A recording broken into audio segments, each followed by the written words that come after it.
Baik, Assalamualaikum warahmatullahi wabarakatuh. Perkenalkan, nama saya Jan Otniel Pangalah dengan stambuk F221211095. Di sini saya akan membawakan materi tren yang ada pada arsitektur dengan topik arsitektur adaptif. Arsitektur adaptif adalah proses mengubah struktur yang ada untuk penggunaan baru. Ini dapat mencakup apa saja, mulai dari mengubah pabrik tua menjadi apartemen loteng, hingga mengubah stasiun kereta api bersejarah menjadi mall. Arsitektur adaptif adalah cara yang berkelanjutan dan ramah lingkungan untuk menciptakan ruang baru, karena membantu mengurangi kebutuhan pembangunan baru, melestarikan sejarah dengan karakter bangunan. Manfaat dari arsitektur adaptif. Di sini ada 4 poin. Yang pertama, dampak lingkungan yang berkurang. Arsitektur adaptif membantu mengurangi dampak lingkungan pembangunan dengan menggunakan bahan dan struktur yang ada. Ini dapat membantu menghemat energi, air, dan sumber daya lainnya.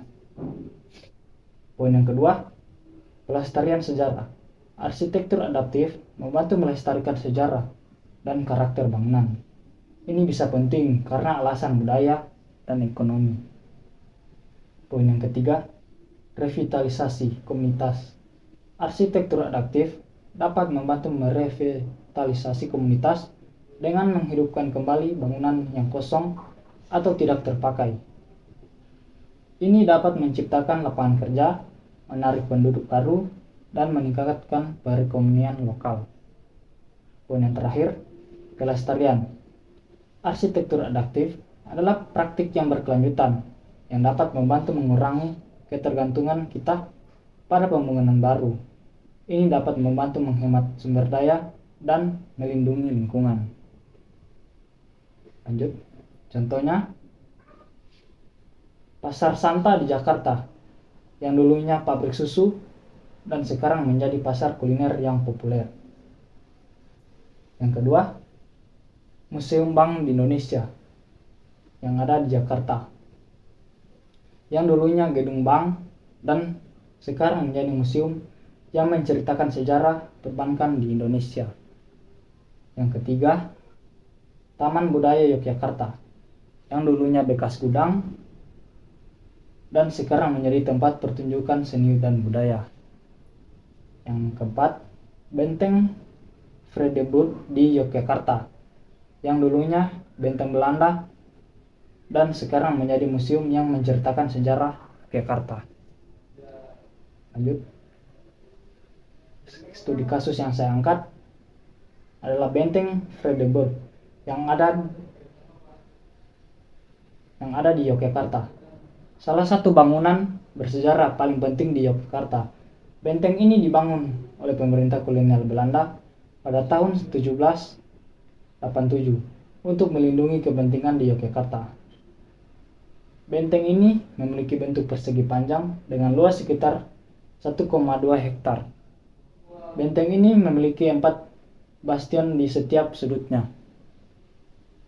Pada tahun 1980, benteng ini diubah menjadi museum.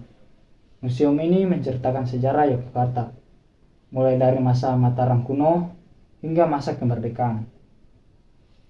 Museum ini memiliki banyak koleksi, termasuk diorama, foto, dan benda-benda bersejarah lainnya.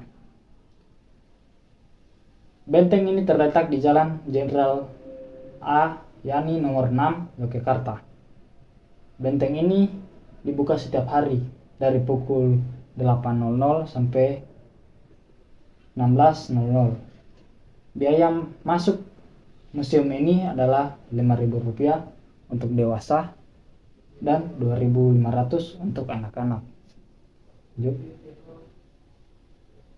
Ini adalah contoh-contoh gambar yang ada pada benteng ini yang sekarang diubah menjadi museum.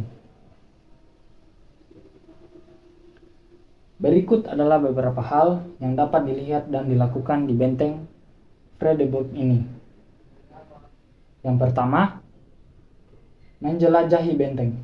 Benteng Fredericburg memiliki banyak bangunan dan ruangan yang dapat dijelajahi. Pengunjung dapat melihat bastion benteng dan berbagai ruangan yang dulunya digunakan oleh pemerintah kolonial Belanda. Yang kedua, mempelajari sejarah Yogyakarta. Museum Benteng Fredericburg memiliki banyak koleksi yang menceritakan sejarah Yogyakarta. Pengunjung dapat belajar tentang sejarah Mataram kuno, Kesultanan Yogyakarta, dan perjuangan kemerdekaan Indonesia. Yang ketiga, mengikuti tur.